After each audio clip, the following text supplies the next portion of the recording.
Ce jeudi 27 janvier, le regretté Gaspard Ulliel, décédé dans un accident de ski le 19 janvier, sera inhumé. Une conclusion tragique pour une carrière si prometteuse, qui commença par hasard, sans même l'avoir rêvé, comme il le disait lui-même. Les obsèques de l'acteur Gaspard Ulliel, décédé dans un accident de ski le 19 janvier, auront lieu ce jeudi 27 janvier à Paris. Si l'acteur était connu du grand public pour des films comme Un long dimanche de fiançailles, 2004, de Jean-Pierre Jeunet, Saint-Laurent, 2014, de Bertrand Bonello et Juste la fin du monde, 2016, de Xavier Dolan, qui lui avait valu le César du meilleur acteur en 2017, il est rétrospectivement émouvant et intéressant de se pencher sur les débuts d'une carrière éclectique. En l'occurrence, comment s'était-il fait repérer, lui qui disait justement être arrivé dans ce milieu totalement par hasard? Né en novembre 1984 de parents stylistes, il avait passé son enfance entre l'école et l'appartement familial, dans le centre de Paris, où il dessinait pendant de longues heures. C'est une amie de sa mère qui lui proposa d'intégrer l'agence de comédiens qu'elle venait de créer.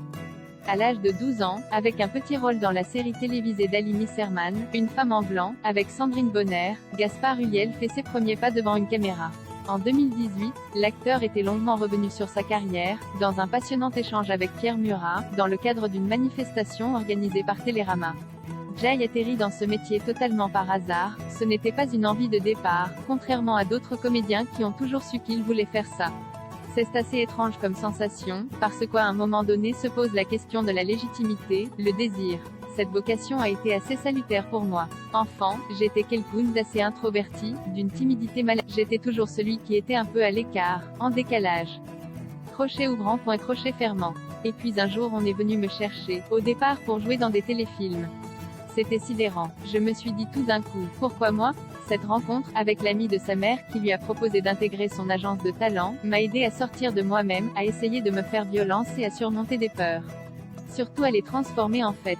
Ça c'est quelque chose de fondamental pour un... Mes parents étaient d'accord pour cette carrière, et ce n'était pas forcément quelque chose d'évident, surtout à un aussi jeune âge. Ils ont insisté pour que je suive mes études jusqu'au bac, et que je ne tourne que pendant les vacances scolaires. Jay eut finalement une progression extrêmement lente mais très régulière. Jay commençait par de tout petits rôles dans des unitaires, puis des rôles plus importants dans les téléfilms, puis ensuite des petits rôles dans des longs métrages.